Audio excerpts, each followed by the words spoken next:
का ई रिलीज करने की कृपा करें।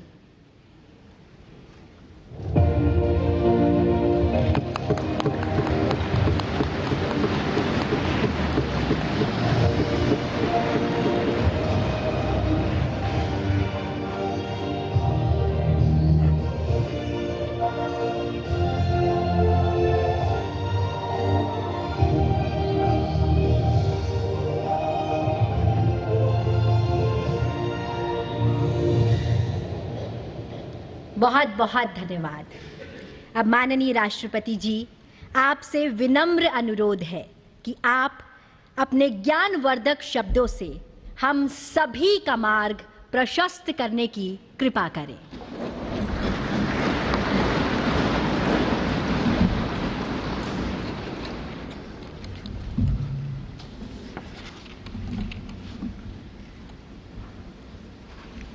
उपराष्ट्रपति श्री सीपी राधाकृष्णन जी, प्रधानमंत्री श्री नरेंद्र मोदी जी, लोकसभा अध्यक्ष श्री ओम बिरला जी, राज्यसभा के उपसभापति श्री हरिवंश जी, राज्यसभा में सदन के नेता श्री जेपी नड्डा जी, राज्यसभा में विपक्ष के नेता श्री मल्लिकार्जुन खड़गे जी, संसदीय कार्य मंत्री श्री किरेन रिजिजू जी, लोकसभा में विपक्ष के नेता श्री राहुल गांधी जी, सभी सांसदगण और प्यारे देशवासियों,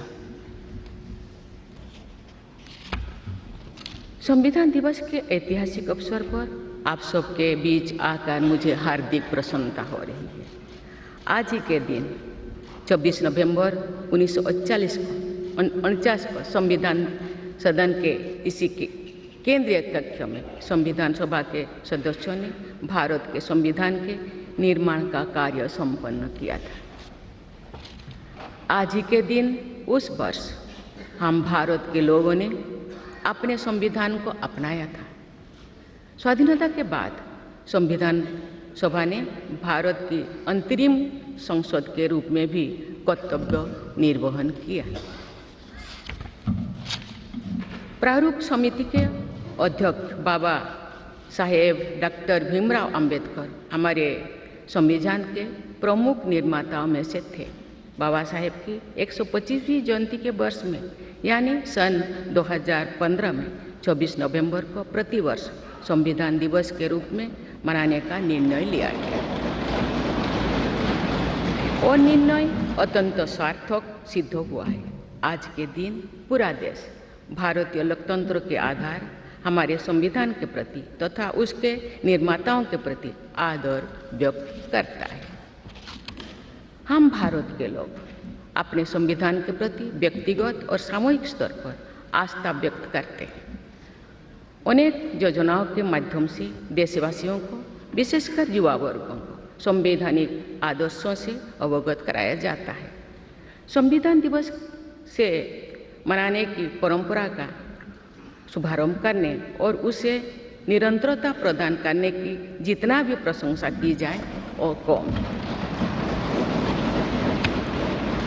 माननीय सदस्य संसदगण संसदीय प्रणाली को अपनाने के पक्ष में संविधान सभा में जो ठोस तर्क दिए गए थे वो आज भी प्रासंगिक है। विश्व के विशालतम लोकतंत्रों में जन आकांक्षाओं को अभिव्यक्त करने वाली भारतीय संसद विश्व के अनेक लोकतंत्र के लिए आज एक उदाहरण के रूप में प्रतिष्ठित है।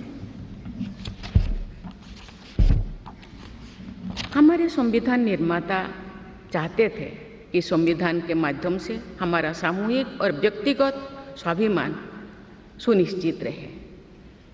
मुझे ये कहते हुए बहुत प्रसन्नता होती है कि बीते दशक में हमारे संसद ने जन आकांक्षाओं को अभिव्यक्त करने के अत्यंत प्रभावी उदाहरण प्रस्तुत किया है। संविधान निर्माताओं की अपेक्षाओं पर खरा उतरने के लिए मैं आप सभी सांसदों को बहुत बहुत बधाई देती हूँ। साथ ही कृतज्ञ राष्ट्र की ओर से मैं संविधान सभा के परम सम्मानीय सदस्यों की स्मृति में सादर नमन करती हूँ।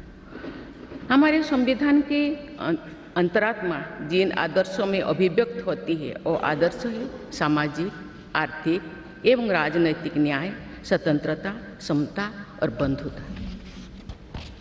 मुझे ये देखकर हर्ष होता है कि इन सभी आयामों पर संसद सदस्यों ने संविधान निर्माताओं की परिकल्पनाओं को यथार्थ स्वरूप प्रदान किया है। हमारी संसदीय प्रणाली की सफलता के ठोस प्रमाण के रूप में आज भारत विश्व की तीसरी सबसे बड़ी अर्थव्यवस्था बनने की ओर तेज गति से अग्रसर है। भारत में लगभग 25 करोड़ लोगों के गरीबी की सीमा रेखा से बाहर आने से आर्थिक न्याय के पैमाने पर विश्व की सबसे बड़ी सफलता अर्जित है। हमारे संविधान में सामाजिक न्याय को प्रमुखता दी गई है। सामाजिक न्याय के आदर्शों के अनुरूप समावेशी विकास के प्रयास किए जा रहे हैं। ऐसे अनेक प्रयासों में इकोनॉमिकली वीकर सेक्शंस के लिए शिक्षण संस्थाओं और रोजगार में आरक्षण का प्रावधान करना, दिव्यांगजनों की परिभाषा को विस्तार देते हुए उनके हित में विशेष अधिनियम लागू करना और उसे कार्यरूप देना तथा राष्ट्रीय पिछड़ा वर्ग आयोग को संवैधानिक दर्जा प्रदान करना शामिल है। 3 तलाक से जुड़े सामाजिक कुरीति पर अंकुश लगाकर संसद ने हमारी बहनों बेटियों के सशक्तिकरण और सामाजिक न्याय की दिशा में ऐतिहासिक कदम उठाए हैं।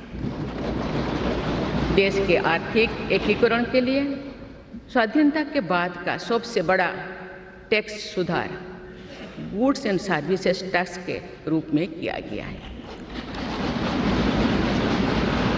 आर्टिकल 370 के प्रावधानों को निरस्त करके देश के समग्र राजनैतिक एकीकरण के मार्ग में बाधक बने हुए अवरोध को दूर किया गया।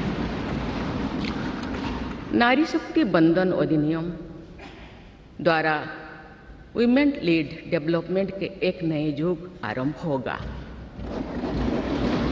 नारी शक्ति अर्थात मातृशक्ति के बंधन का हमारे संस्कृति में अत्यंत महत्वपूर्ण स्थान रहा है। इस वर्ष 7 नवंबर से हमारा राष्ट्रगीत वंदे मातरम की रचना के 150 वर्षों पूरी होने के उपलक्ष्य में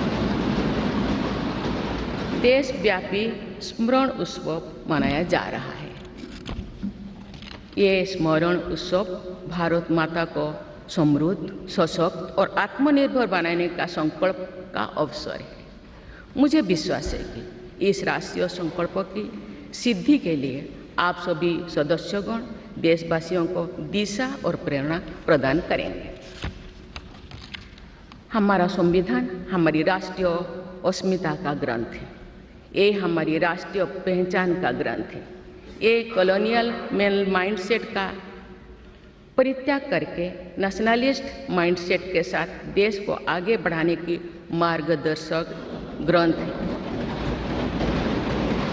इसी भावना के अनुरूप सामाजिक और तकनीकी बदलाव को ध्यान में रखते हुए क्रिमिनल जस्टिस सिस्टम से जुड़े महत्वपूर्ण अधिनियम लागू किए गए। दंड के स्थान पर न्याय की भावना पर आधारित भारतीय न्याय संहिता, भारतीय नागरिक सुरक्षा संहिता और भारतीय साक्ष्य अधिनियम को लागू किया गया है। ऐसे अनेक प्रगतिशील वैधानिक को सार्थक विमर्श के बाद पारित करने के लिए मैं संसद सदस्यों की मुक्त कंठ से सराहना करती हूँ। संविधान संशोधन के प्रावधानों के महत्व